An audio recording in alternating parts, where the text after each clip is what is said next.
Hello. Oh, I'm not hearing anything.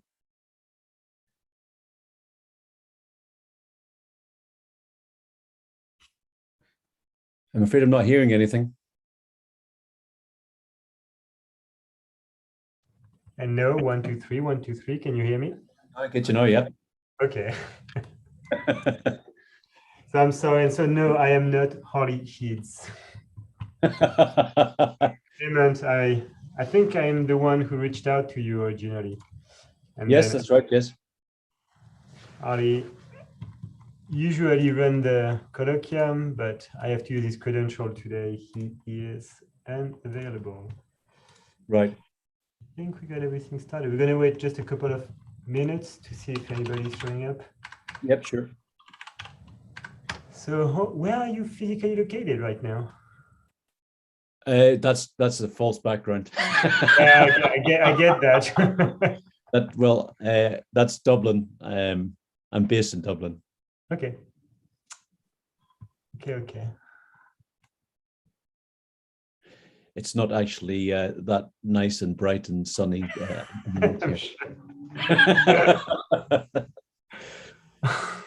Well, I'm not as smart as my whiteboard suggests either, you know.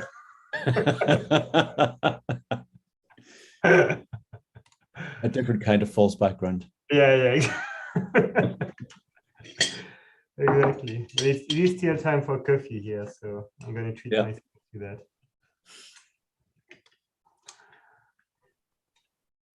And so I must admit, I'm super curious. I actually read your paper, maybe not inside out, but in good detail. The journal paper? Yeah, the journal version. Yeah. I expect you to understand everything I'm saying then. Ouch. No, you're supposed to provide the explanation, right? No, that's what we do when we read a paper and don't understand it. Then we invite the speaker. It's like, by the way, what do you mean by that? I don't know if it's a good technique, but. Okay, so for those who just joined us, I had a hiccup, and as you can probably guess, I am not Harley Heeds. I am using his credential to run the seminar today, and since I was a bit late, we're just going to wait a couple of minutes before we get Jeff started. And so, Jeff, maybe while we wait, you can try to share your screen if sure. Your intention. And so just so you know, a participant will be able to ask questions both on the chat on Zoom and on YouTube. But have you enabled screen sharing? Sorry. We don't see anything now. Okay, it's telling me it's been disabled. So that's probably on my end then. Yeah. Okay.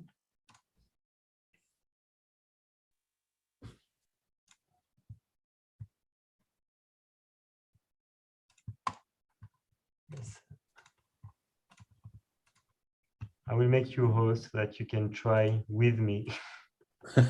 Okay. I can see that. Is it good to go? It's still not showing now.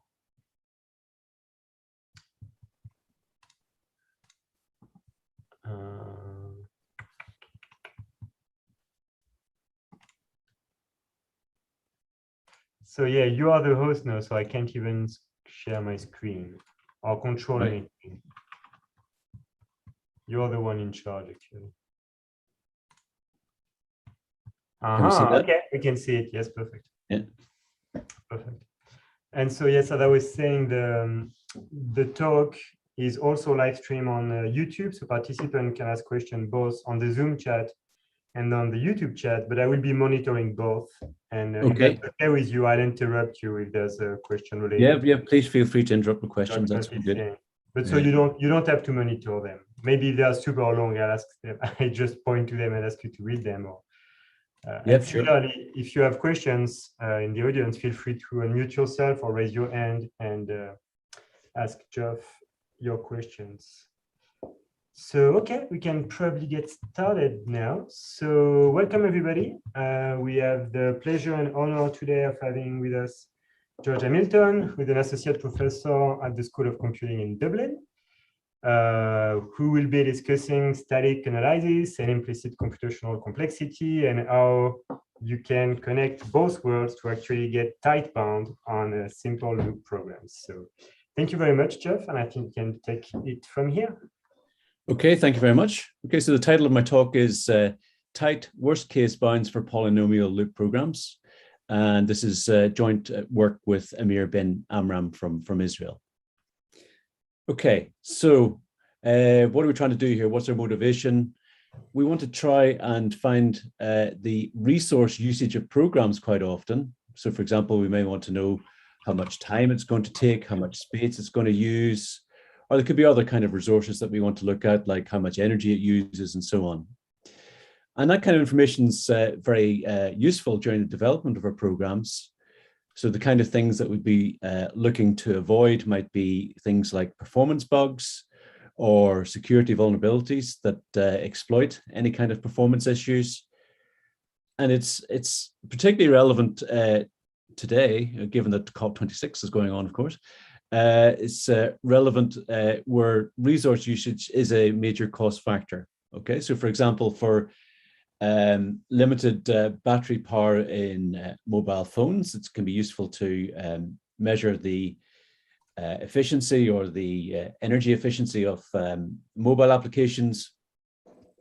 And it can also be used to measure the resource usage in things like cloud services.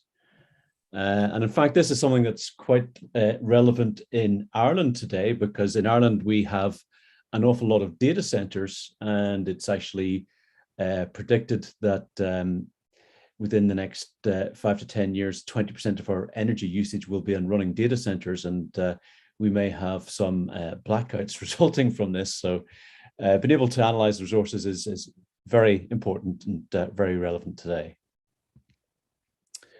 So how do we do this?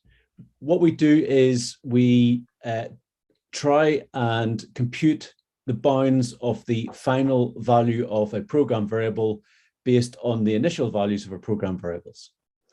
So long as we can use our program variables to track some kind of count of whatever it is we're trying to measure, be that execution steps or memory allocations and so on, we track that through a variable, and then we try and find some kind of bound on the final value of that particular variable. Right, so as the example here, you can estimate the execution time of your program just by counting certain basic, such as reduction steps, or you can count the number of visits to a designated program location, and so on. So what we want to solve is the bound analysis problem. So we want to find a bound on the final value of your program variable, that's the output value, in terms of the initial values of all your program variables, that's your inputs. Right, so what we're trying to find here are tight asymptotic worst case bounds. So if you have a variable which has the initial value given by x, and the final value is given by x prime, and we know that the computation of the final value of that variable is quadratic with respect to its initial value, then what we want to find is that the x prime is big theta of x squared. Okay, so we're using theta here because we're looking at the tight asymptotic bounds. So this is what we're trying to solve. However, in general, we know that determining whether a program variable is polynomial bounded is actually undecidable in a Turing-complete language. Of course, we even have the problem where we don't know whether the program's going to terminate or not. So that obviously creates a problem there in the first place. But in general, determining whether a program variable is polynomially bounded in a Turing-complete language is undecidable. So obviously that means then that computing the polynomial bounds of the variable is not always going to be possible because it's not decidable. So our approach is, rather than just trying to solve this problem in certain instances, we actually weaken our programming language. So we define a more abstract core language. It's no longer Turing complete. For example, we are able to determine that all the programs in this language will terminate, which gets around that particular issue. but it does allow us to solve some of these problems for programs in this weakened abstract language. Right, so termination programs, as I mentioned, now becomes more straightforward, and determining the resource bounds is now decidable. Okay. Being able to find the bounds of these variables in our programs is decidable, but it is still quite challenging, as we'll see. Right, so we use this abstract core language. Now, this is an abstract core language which has been used before. So this was initially used by Amir Ben-Anram, who co-authored this paper, and Neil Jones and Lars Christensen.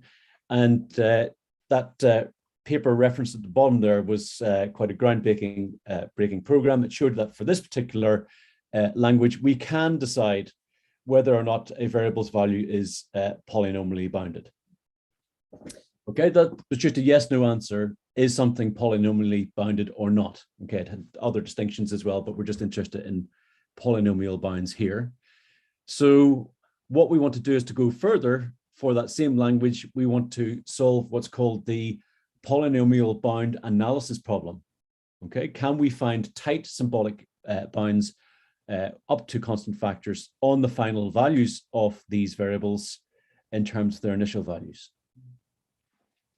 Okay, so we already have a decision procedure which allows us to determine whether or not something's polynomially bounded.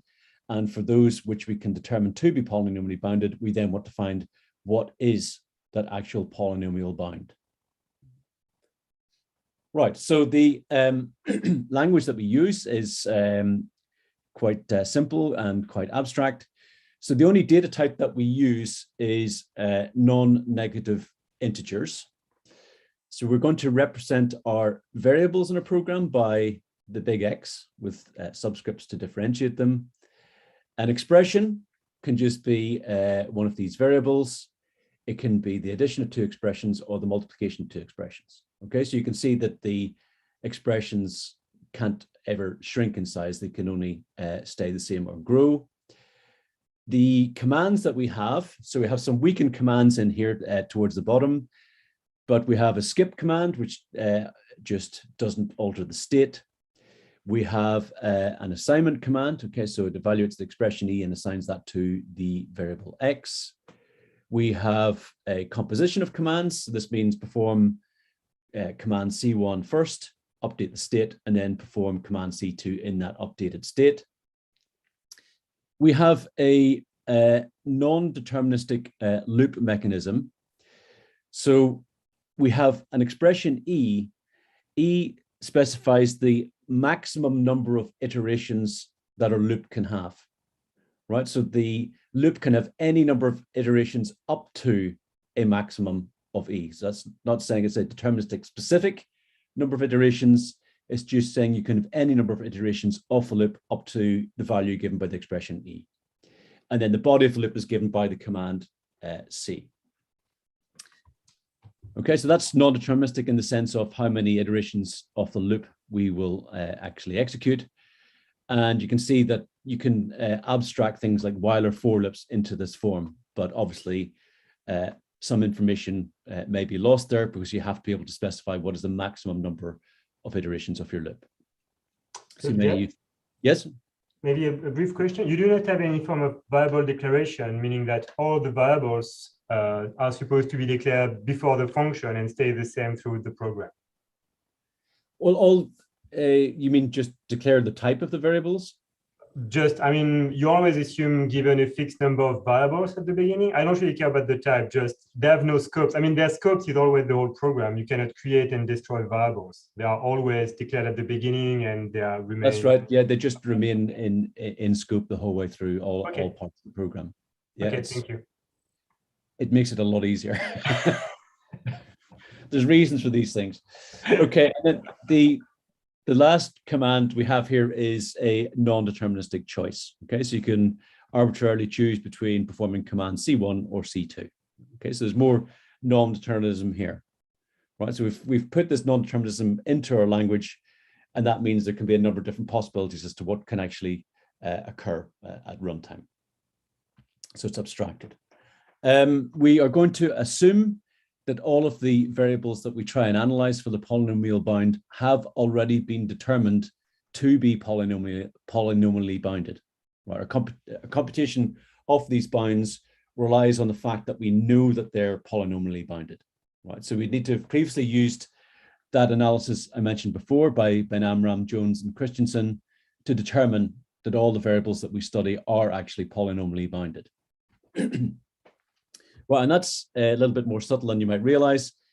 So here we have a couple of programs.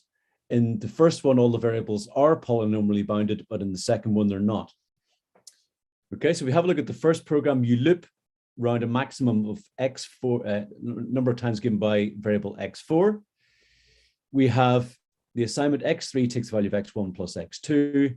And then we have a non-deterministic choice between either x takes the value of x3 or x1 takes the value of x2. Okay, so in this case, we find that the new value of x1 is dependent on the previous value of either x3 or x2. Right, but that's fine. That still means that the value of x3 over here will still increase polynomially. Okay, so we can say that that is polynomially bounded. However, if we look at the second program, looks very similar. The only difference is now our non-deterministic choice is between either x1 taking the value of x3 or x2 taking the value of x3. Okay, but the issue here is that both x1 and x2 may depend on the previous value of x3. So if both x1 and x2 depend on the value of x3 and they're being added together over here, then you can actually get an exponential growth in the value of x3. So x3 here is now no longer polynomially bounded. Right, so even though the programs look very similar, in the first case it is polynomially bounded, in the second case it's not. Right, and we require that the variables that we're studying are all polynomially bounded for this analysis to work. Oops, sorry. Right, so we want to find a tight bound on the values of all of the variables under study, x1, x2, and so on, at the conclusion of the program in terms of their initial values. Okay, so little x1 will be the initial value of variable big x1, little x2 will be the initial value of variable big x2, and so on. So we want to determine a tight bound on the values of those variables in terms of these initial values given by the little x's. So what we generate are called multivariate polynomials. Okay, so there's polynomials in a number of variables, right? And those variables will be in terms of these initial values that we have here. Okay, and these will give us simultaneous bounds on all of the variables, right? So we'll get bounds on all of the variables that we're studying. Now, you might think, well, quite often all I really want to know about my program is if my input is, if size n is my runtime n squared or n cubed or log n and so on. But that might make you think, well, why do we need to use multivariate polynomials? The point is that when we are analyzing some command inside the program that may use different variables, those different variables may both be dependent on the value of n. But at the point at which we're analyzing them, we don't know what possible context is going to be used. So we don't know how those variables relate to the value of n.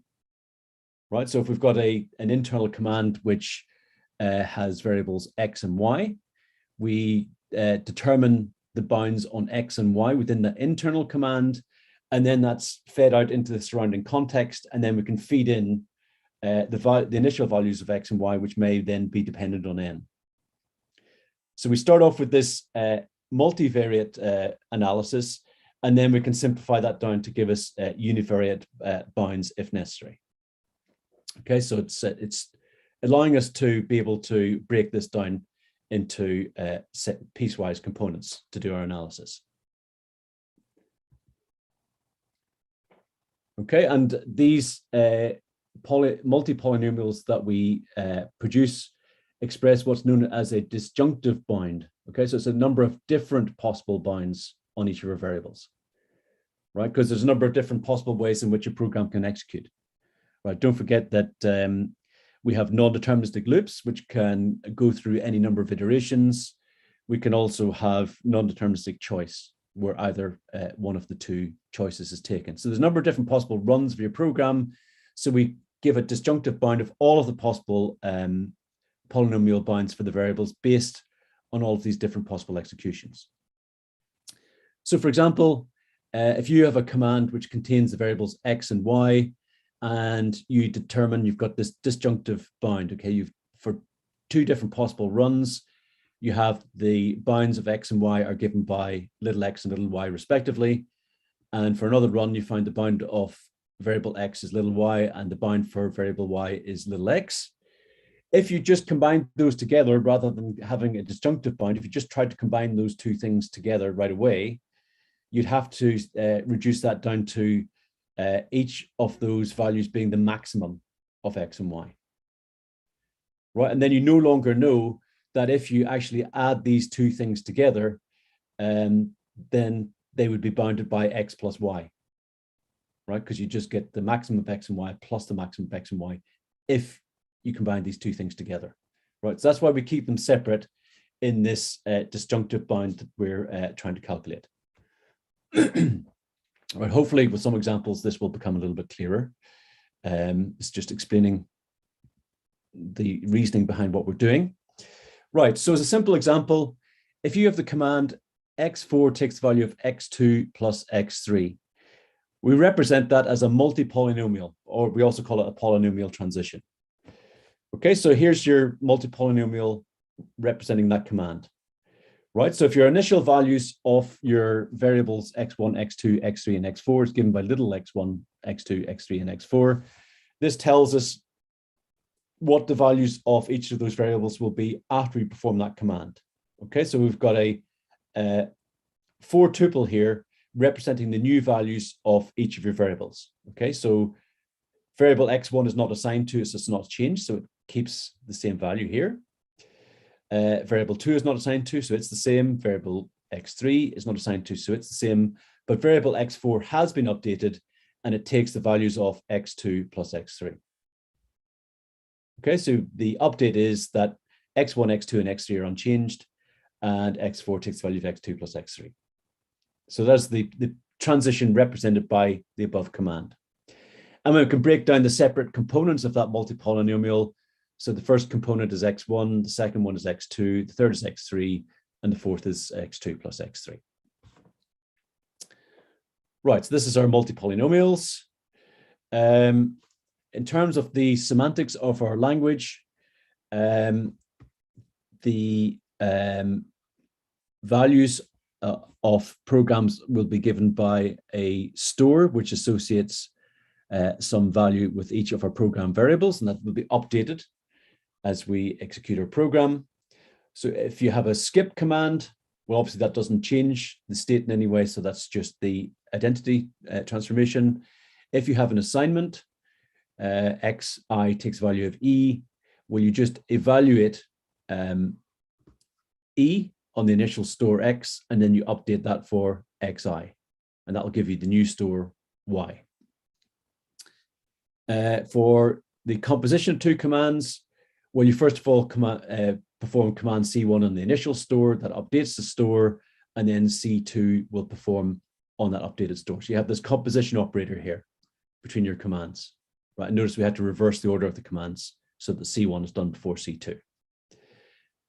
For a non-deterministic choice, well, we just have to take the union of the stores produced by either one of those commands, because we could take either.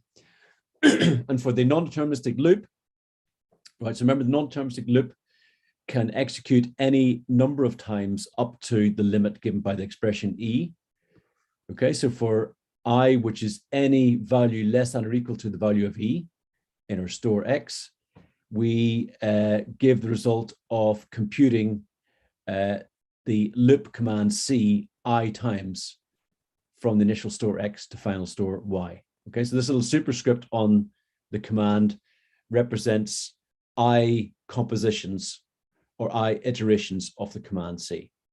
Okay, so if the value of the superscript is 0, then you execute the loop 0 times. So that is modeled by the identity transformation. Okay, and just this notation with your expression followed by a store just allows you to work out the value of the expression on that particular store. Okay, so that's the semantics that we have for our language. Right, so the main result that we have here is that we essentially want to come up with some sort of polynomial bound which is tight. So, right, this gets a little bit involved. So for command C, say we are evaluating or analyzing the variables x1 up to xn. The output is going to be a set of multipolynomials, which we represent by B. And say PB is just the set of indices of the variables which are polynomially bounded, right? Which will be the only ones of interest to us. Okay, then for saying that we've calculated a appropriate bound, then what we need to say is that there's some constant CP associated with each one of the polynomials which we computed. And it has to be the case that the actual value for an output variable y is less than or equal to that constant CP times the value we've computed for that variable y. Okay, so yi is the final value of variable big Xi in the final store. Right, so this tells us that we have a bound. The actual value is less than or equal to some constant times the value that we've computed. Then for tightness, what we need to show is that there are some other constants given by dp such that for all x greater than or equal to x0, we have some output value that we've computed given by y. It has to be the case that yi is greater than or equal to dp times the value we've computed for that particular variable. Okay, so the actual output value there is greater than or equal to our constant times the value that we've computed. And that tells us the bound that we have is tight. Okay, so the first one is a universal constraint. This has to be done for all of our output values. This second one is existential. We're finding some y within the set that we've computed such that this condition here holds. Okay, so the first one tells us that we have an appropriate upper bound. And then the second one tells us that that bound is actually tight. Okay, we just need to have different constants there. Right, so the way in which our algorithm works, well, obviously you can see that the real difficulty in the analysis is going to be with loops. So what we do is we reduce the problem to that of analyzing what we call a simple disjunctive loop.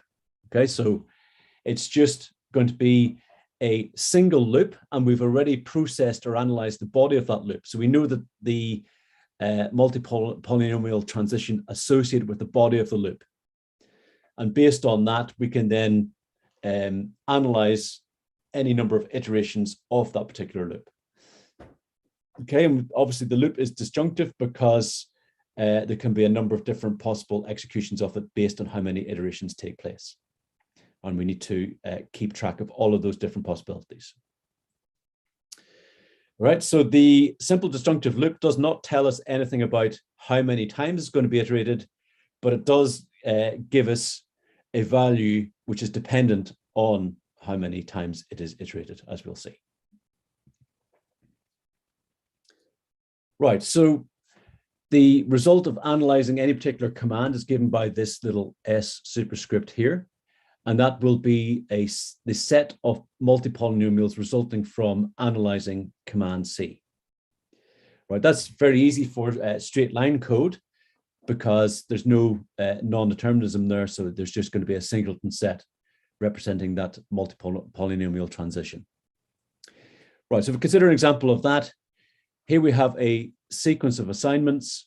We've got x2 takes the value of x1, followed by x4 takes the value of x2 plus x3, followed by x1 takes the value of x2 times x3.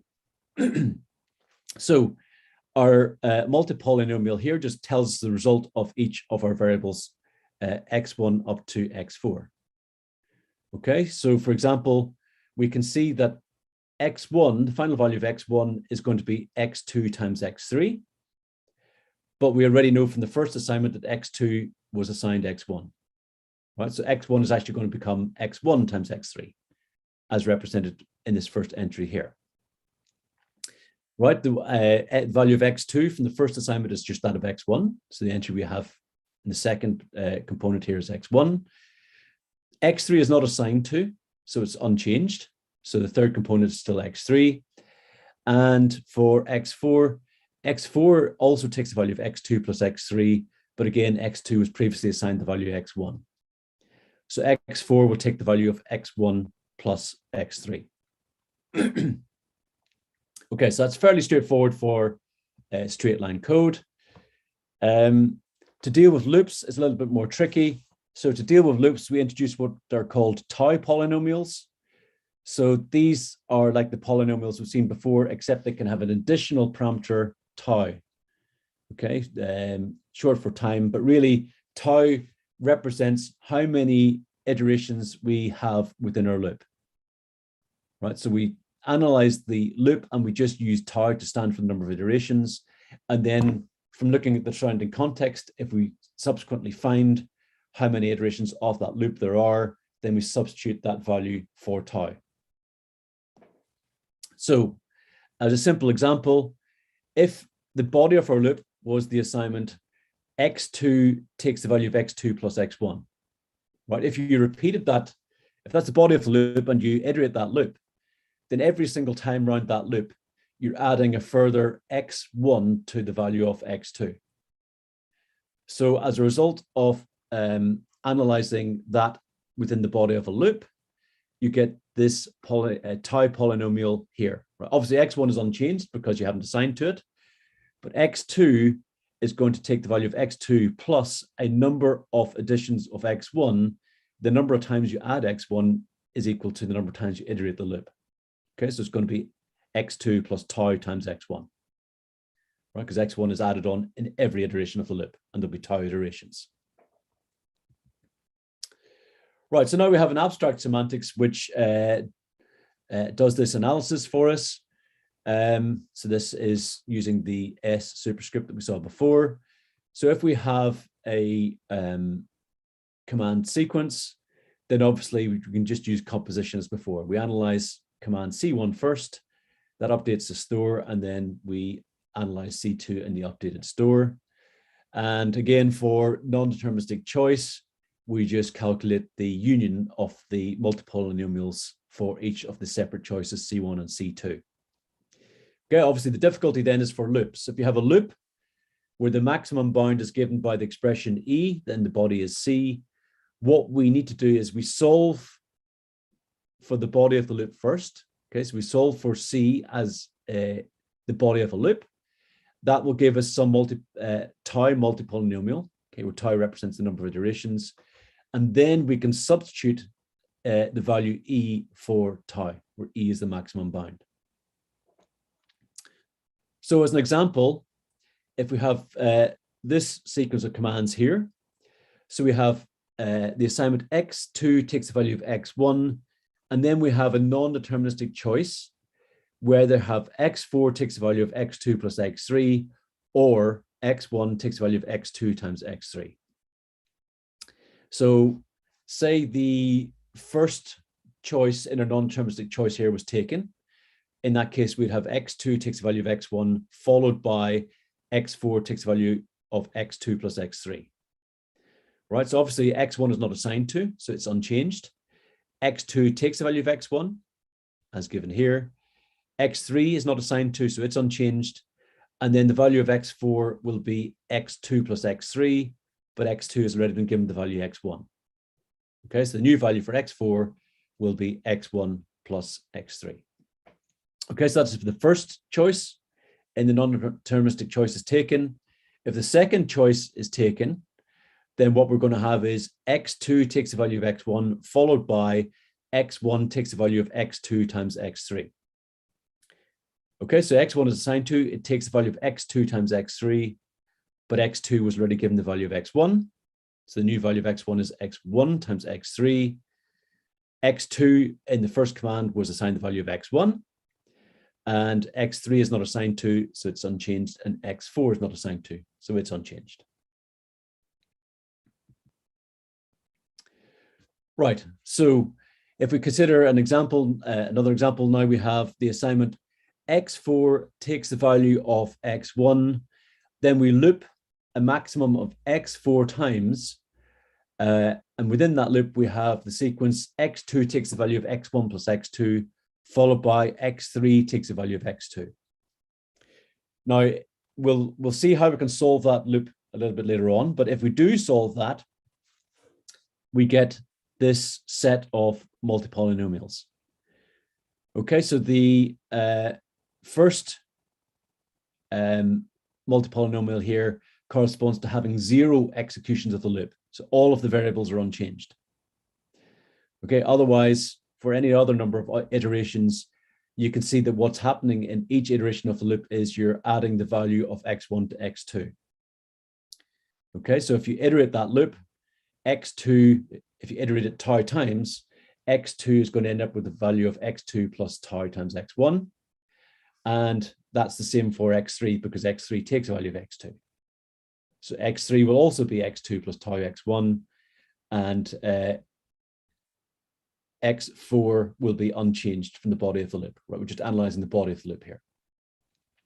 Right, so that tells us the solving of the loop. So then to analyze the overall program, we first of all have to analyze the assignment x4 takes the value of x1, and then we take the result of solving the body of the loop and we substitute the value of the variable x4 for tau, because x4 was our loop bound as given up here.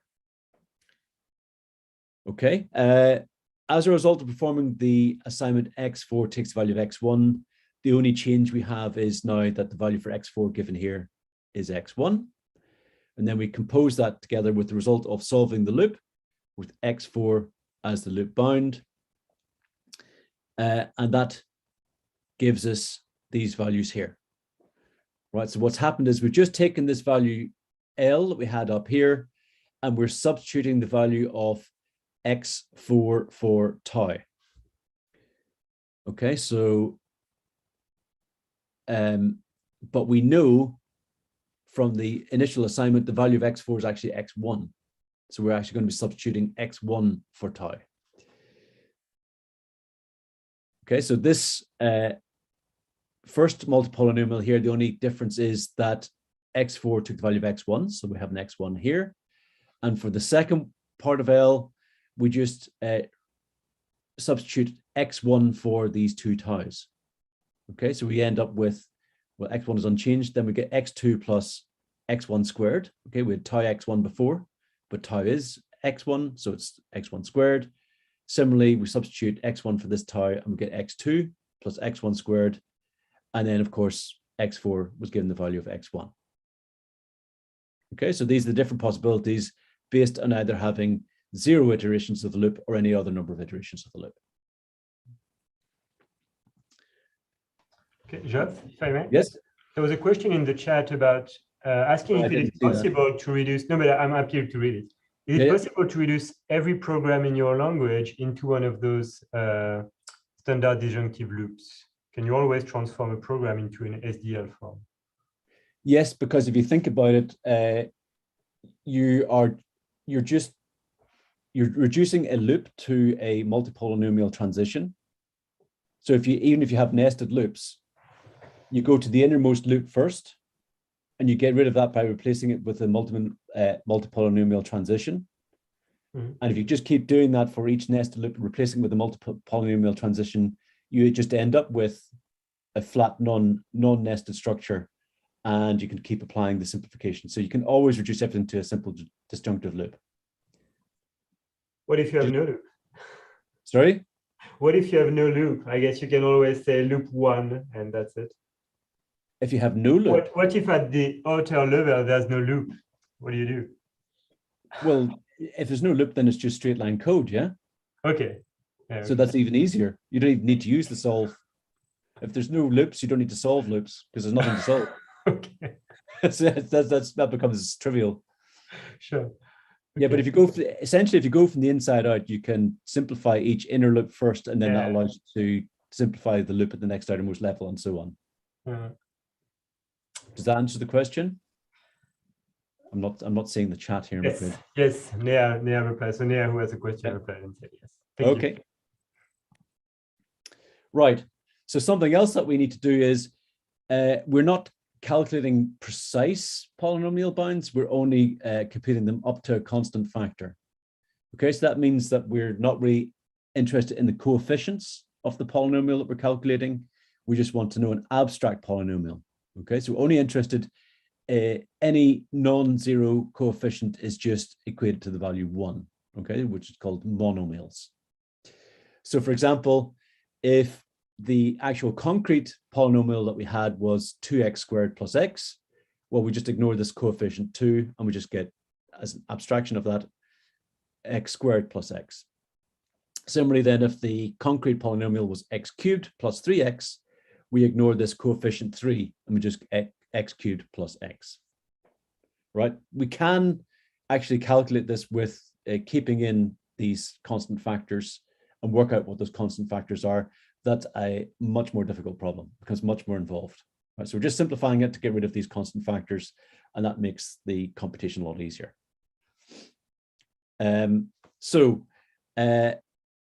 The abstraction of a multipolynomial is given by alpha of that multipolynomial, and then gamma gives us the concretization of that. To concretize an abstract polynomial, we just regard it as a non-abstract polynomial, just regard it as an ordinary polynomial.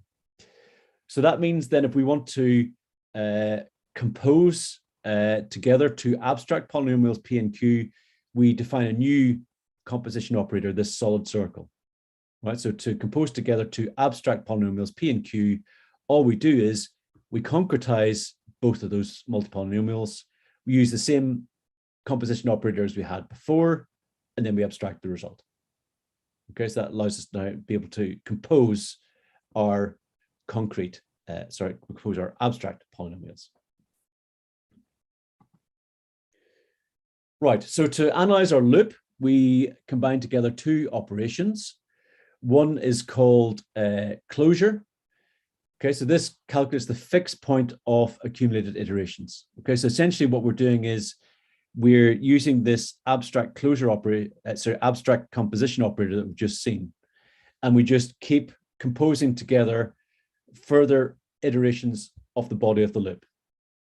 Right, and we just see how the multipolynomial alters as we add in an extra composition of an iteration of the loop.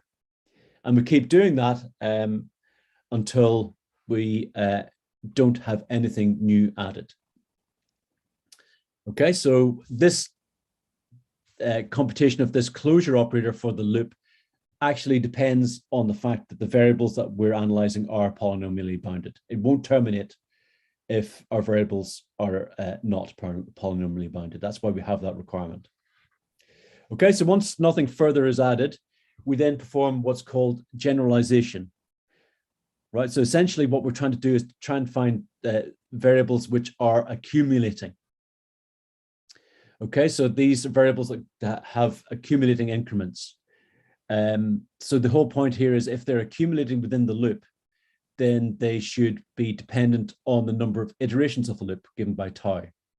Right, so for those that we identify in generalization as accumulating, we add in the tau factor as they grow through each iteration of the loop.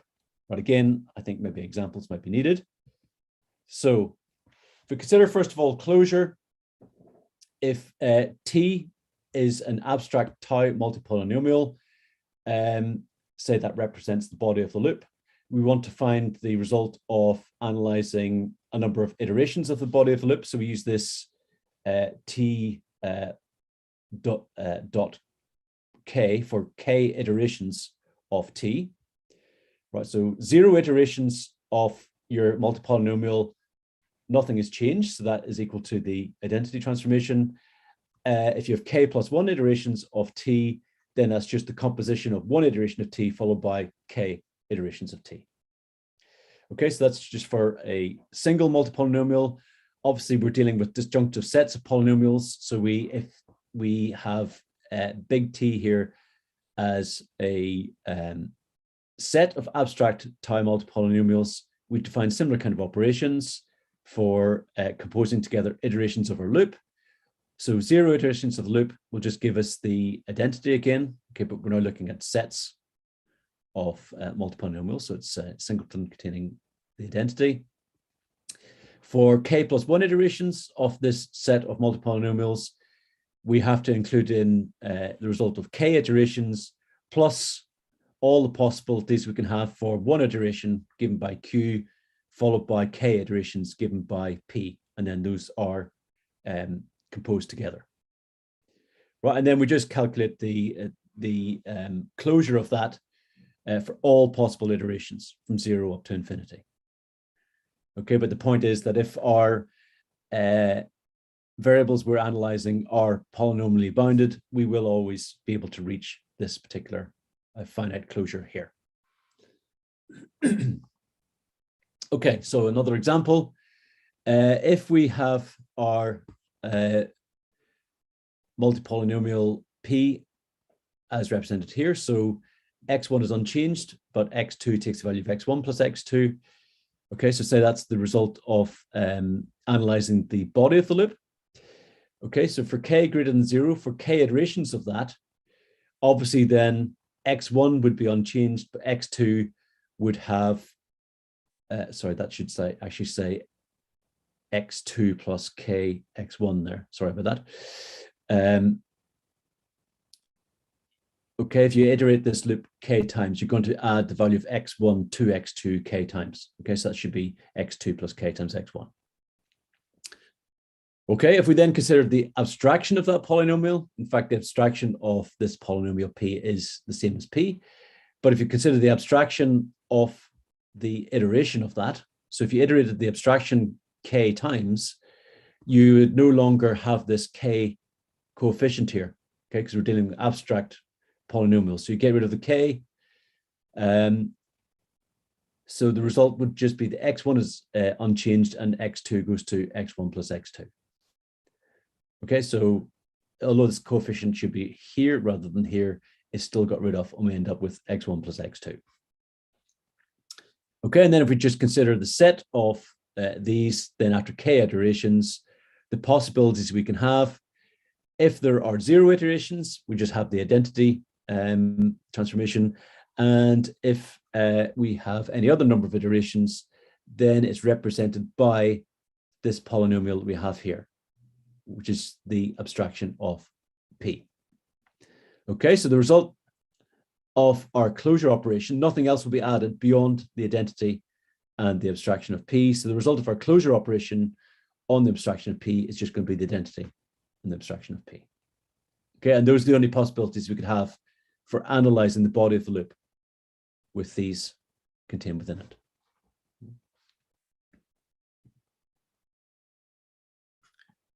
Okay, so that's the closure operation. The other operation we have is generalization. All right, this gets a little bit involved.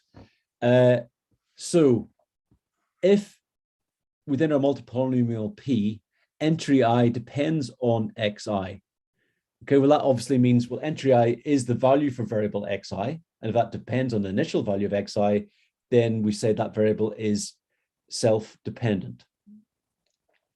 Okay, so we if it depends on xi, we break it down into these separate components. Okay, so pi depends on xi, so that must be there. It is tau times this pi prime. So pi prime is all of the self-dependent monomials with a positive degree of tau. Okay, so any other self-dependent monomials which contain tau within them, we factor the tau out here. Pi double prime is all the self-dependent monomials which don't contain tau, as given here, and then pi triple prime is just all of those monomials which are not self-dependent. Right, so let's have a look at an example. If our polynomial p is as given here, So you can see that x1 is self-dependent because the first entry here contains x1. You can see x2 is not self-dependent because x2 is not contained here. And you can see the x3 and x4 are both self-dependent, right? Because they depend on themselves. So pi prime is all the self-dependent monomials which have a positive degree of tau. Right, well, x2 is not self-dependent, so we don't include that, but x3 is self-dependent, so this is the only one which has a multiple of tau and is self-dependent. Okay, so p1 prime is x3. pi double prime is tau-free self-dependent monomials. Well, we know that both x3 and x4 are self-dependent, as given here. So this x3, x4 is a tau-free self-dependent monomial. And then pi triple prime is the non-self-dependent monomials. And we know that x2 is not self-dependent. So the non-self-dependent monomial is given by tau times x2. Okay, so we've broken it down in this way. To try and simplify what we're trying to do here, we're just trying to find other variables which accumulate a value within the loop. Okay, if something is self-dependent and you add a value to it, then you know that it is self-dependent. Okay, if it relies on itself in any way, it's self-dependent. And if you add a value to it, it will become accumulating. What we want to be able to identify is other self-dependent variables within that equation, okay, which do not have a factor of tau associated with them. And then we know that it is actually accumulating, so it should have a factor of tau associated with it because it is being increased on each iteration of the loop. And our generalization will add that factor of tau in. So if we have a look at the definition for generalization, it's going to be as given here. Okay, so if you've got a self-dependent variable xi, okay, so pi depends on xi, then you generalize in this way here. Okay, if you compare that to how the entry was broken down, we had this. Okay, so pi double prime was the tau-free self-dependent monomials here. What we want to be able to say is that because we know that we're adding in this self-dependent monomial here, which did not contain any factor of tau, we know that it must be accumulating as well. Okay, it's self-dependent and it is being added in here. So we need to multiply this pi double prime by a factor tau because we know it's accumulating on each iteration of the loop. So all the generalization does is takes what we broke down here, and the only difference between what we have here and what we have here is we've added in this factor tau here. Okay, so this is because we know that this variable here is accumulating on each iteration of the loop, and because it's accumulating on each iteration of the loop, we need to add in the tau factor to it. And this is what the generalization does. Okay, so that's doing that for any self-dependent variables. For others, it remains unchanged. So some examples of this generalization. If we had this multipolynomial as given here, so what are self-dependent? X1 is self-dependent, X2 is self-dependent, X3 is self-dependent, but X4 is not, because X4 just takes the value of X3. So if we generalize that, if we have a look at this self-dependent equation for X1 here, we see that we add on this self-dependent variable X3, but it has no factor of tau associated with it. So the generalization will multiply that X3 by tau. Okay, and if we have a look at X2, which is also self-dependent, we add on X3, which is self-dependent, and X4, which is not. So because X3 is self-dependent, we multiply it by the factor tau, but because X4 is not self-dependent, we don't, we leave it.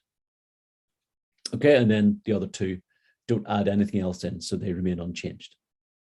So this is the generalization of P given here.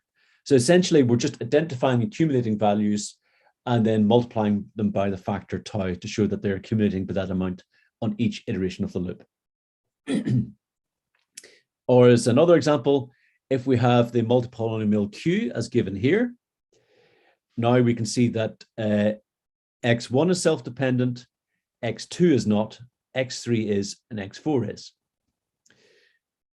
Okay, so we have a look here. We added in tau times x2, but x2 was not self-dependent, so that just remains unchanged. We added in tau times x3, but that's already multiplied by tau, so it will remain multiplied by tau. And we added in tau multiplied by x3 times x4, and x3 and x4 are both self-dependent, but we already have the factor tau, so that remains unchanged. Okay, so the generalization there remains unchanged because all of those terms which were self-dependent were already multiplied by tau. So what we're trying to do with generalization is we're trying to identify those self-dependent terms which do not rely on tau, and we add in the tau factor, and that's what we do in generalization. Okay, so then to solve our complete loop, we take in the multipolynomial representing the loop. We're going to output a set of tau multipolynomials that tightly approximated the effect of tau iterations of the loop. So we first of all have a set T, which is the abstraction of our loop S. Okay, so just the abstract polynomial. And then we follow these steps until nothing further is added to T. Okay, so we just apply the closure operation. Okay, that just evaluates the effect of repeated iterations of the loop until nothing more is added. Then what we need to do is we need to find all of those polynomials in T which are idempotent. Okay, that means that adding a further iteration doesn't change their value. Okay, a further composition with another iteration of the loop doesn't change its value. And for any of those which are idempotent, then we generalize and we add the generalization of P to the set T. And we just keep doing that until T remains fixed. And then we have the result of analyzing our loop. So if we consider an example, right here we have a program where we have a loop. We execute in maximum times given by the variable x3. We have x1 takes the value of x1 plus x2, followed by x2 takes the value of x2 plus x3, followed by x4 takes the value of x3. Right, so the body of the loop is straightforward straight line code. So we can analyze that. So the new value of x1 is given by x1 plus x2, it's given here. New value of x2 is given by x2 plus x3, it's given here. X3 is unchanged, and the new value of x4 is that of x3. Okay, so this is the body of the loop. And then we do our closure operation to try and analyze the effect of repeated iterations of the loop by composing together the effect of the body. Okay, so for 2 iterations of the abstraction of the loop body, as given here, we get this. Okay, so x1 now goes to x1 plus x2 plus x3, okay, because we had x2 became x2 plus x3, and that's added to x1. X2 goes to x2 plus x3, x3 is unchanged, and x4 goes to x3. Okay, and then if we add in a further iteration of the loop, nothing further is added to our abstract polynomial. Right, so the closure operation stops at that particular point, and that's the result of that operation as given here. So then what we need to do is to, if it's idempotent, which it is, we compute the generalization. Okay, so if we have a look back to our result here, we saw that x1 is self-dependent, x2 is self-dependent, x3 is self-dependent, x4 is not. So for the generalization, because we added x2 here and it's self-dependent, generalization will multiply that by tau. X3 was self-dependent, so we multiply that by tau, and we do that over here as well. Okay, we're not quite finished yet because then we need to do the closure again. So if we compose that value, generalized value Q with another iteration of the loop, we end up with this massive multipolynomial here. We can simplify that. Okay, so x2 is subsumed by tau times x2, and x3 is subsumed by tau times x3. So we can remove this x2, this x3, and this x3 here, and we actually end up with something which is the same as the value q that we had at the top up here. If we iterate that again, then what we get is this multipolynomial here. Okay, so we're now getting squares of our tau value. Okay, and again, we can simplify out any of those which are subsumed. So tau times x3 is subsumed by tau squared of x3. So we can remove this tau times x3, giving this result here. Okay, that again is idempotent, so further iterations won't change it. But if we apply generalization to it, we just get the same result. Nothing new is added. Okay, so because nothing new is added by generalization, we stop at that particular point. So this is the result of analyzing that particular loop as given here. Right, I'll not go into too much detail on the correctness of this because I think I've taken a lot of time already. We've calculated this set of multipolynomials, and we claim that that gives an upper bound on all of the executions of a program, which is also tight. When we say it's tight, we mean that every polynomial that we return is also a lower bound up to some constant factor on an infinite sequence of possible executions. Okay, so as I mentioned before, the upper bound part of the proof means we have to cover all behaviors of our program. So that involves a universal quantification. When we're proving that the bounds are tight, we need to show that each one of the bounds that we calculate constitutes a lower bound on a particular worst case behavior. So that's an existential proof that's required there. The proofs get quite involved.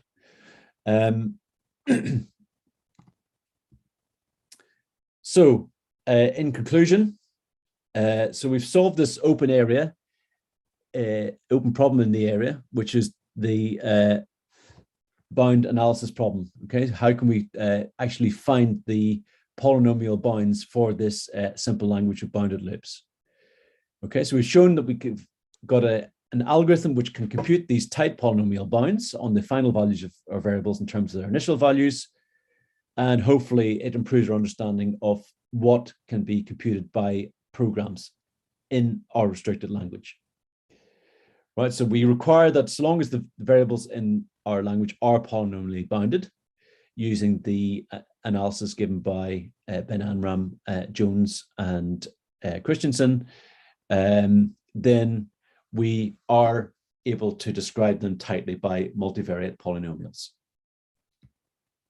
Okay, there's a lot of related work here. So there's a number of papers which can be used to calculate the complexity for a simple loop language. Okay, so these all simplify or weaken the language or abstract the language in some way. As I mentioned, the core language that we use in this paper is that initially used by Ben Amram, Jones, and Christensen. And that allows us to be able to come up with a decision procedure to determine whether programs in that language were polynomial or not. And there's also some work by Ben Amram and Christensen, which showed that a language that can only do addition and definite loops, the problem of deciding whether something or not something was polynomially bounded was actually undecidable. Okay, so it's quite tricky exactly how much to weaken a language to allow us to be able to analyze it in this way. Okay, we introduced weakly bounded loops and non-deterministic branching to allow us to be able to do this. They showed even if you can just do addition and definite loops, okay, ones that have to go through the specified number of iterations and not exit early, the problem then becomes undecidable. Okay, so it's kind of on the edge of what we can or can't actually compute. Okay, so for various open problems and possibilities for further work. We still have to work out whether or not this problem is decidable for certain possible language extensions. Is it decidable for deterministic loops, which go through a specified number of iterations? Our variables are always increasing in size. They're non-negative integers, which we either add to or multiply. What happens when we reset those? How does that affect whether or not we can decide our results? We haven't actually included any explicit constants because there's an issue there in that you won't be able to relate the initial values of the variables to an actual initial variable if we use constants. So we haven't used those. What happens when we add those? And then procedures, non-recursive procedures would be easy, but if we had recursive procedures, we'd have to have some way of limiting the number of executions of those. And is there some way in which we could decide a polynomial bound for recursive procedures which are restricted in some way? And something else we could try and do is we could extend what other bounds we try and compute. Okay, so can we work out the Gregorczyk degree of the growth rate of variables when they're super polynomial? Okay, we're okay with polynomial. What about super polynomial? Or what about exponential? Can we work out precise bounds which are of the form 2 the raised to the power of some polynomial, which would be an exponential bound? So lots of further work to be done there in terms of can you strengthen the language anymore and still be able to decide this? And are there any other possible bounds that we can compute other than polynomial bounds? Okay, I think I've probably done enough talking now, so I'll stop there and see if there's any questions. Thank you so much, Jeff. Okay, thank you. If you have any questions, feel free to unmute or put them in the chat. I'm afraid I'm going to make you talk some more because I have a couple of questions for you. Yeah, no bother. So I'm not sure I understood the difference between what you called variable reset and explicit constant. Variable reset. Well, I suppose a variable reset would have to, well, you could regard it as just assigning it back to some initial value, which is a constant. But I'm also thinking about the possibility of things like subtraction. Okay. Okay, if subtraction could set the variable back in some way. Okay. So I see, or you could do resetting without actually having constants, I guess. Okay. Yeah. Okay, but of course, if you have constant, then you must have resets. Yeah. Okay, and so there's another question a bit connected to that. So you mentioned the MWP flow analysis. Yeah. I have been working on actually. Have you? Okay, right. Yeah, trying to take benefit of its compositionality, which is a very nice feature that you have to, like, you can compose anything pretty much. I mean, if you have a program, you can just combine the analysis and have them together. Yeah. And so in this paper, they have an issue with assignments because that's where some non-determinism is, and it tends to complicate things. Yes. And looking into that, we actually realized that it was much easier to work with program in SSA form. So I don't know if you're familiar with that, but that's yes, I'm familiar with SSA form. Yeah. Okay. And I was wondering if you ever thought what would happen if you were requiring that your language gets compiled into some kind of SSA form where every variable is assigned only once and you can kind of track the place where it's assigned. So of course, the number of variables may explode, but I mean, it will not be polynomial. It should be something, I would assume, fairly reasonable. And have you thought about that? Do you think it would facilitate any bound computation or any proof aspects, or the gain would be minimal? It would make it easier to analyze, but would you not still have the issue with the variables being able to both grow and shrink, for example? I mean, what other restrictions are you putting on the language? Well, I was just thinking, like, just taking your language is like exactly as it is, just adding some phi function and saying, well, I'm allowed to reassign the value of my variable only once, and okay, that would help. It definitely would help. I mean, essentially, didn't Appel write a paper which said that SSA is essentially functional programming? Yeah. I mean, if you're assigning a value to a variable once, yeah, So you have a mutable variable. So essentially, you've got a functional programming language there. Yes. So, I mean, maybe it would be worth just having a look at functional languages rather than thinking of all the complications associated with SSA. And you'd be looking at the same problem essentially. Yes, I think so. Yeah. Yeah. But I mean, you're still going to have some sort of restrictions which allow you to be able to say that your programs are terminating. So yes, here that's something that you can't say anything about it. You can just say, if it terminates, then I can look at the variable growth. Yeah, yeah. Okay, unless you have some sort of bounds on your recursion or something like that. Okay, and can you infer complexity? Like, can you connect that to any complexity class? Can you go from your result on type bounds to P or NP or something in terms of space and or time?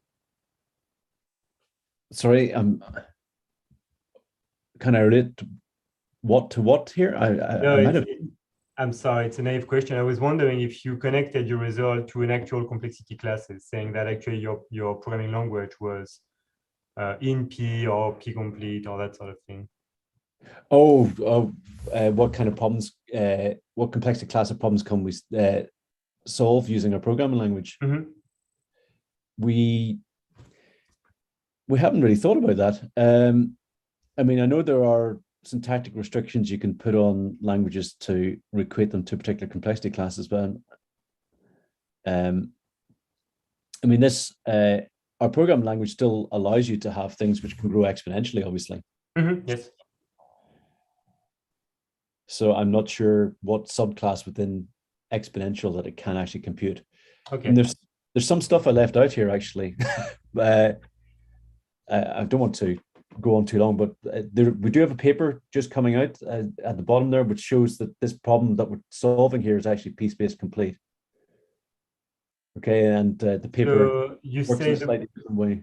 The problem that you solve, that means if I give you a program in your language with a guarantee that it terminates, finding the tight bound. That's the problem you're referring to. Yes.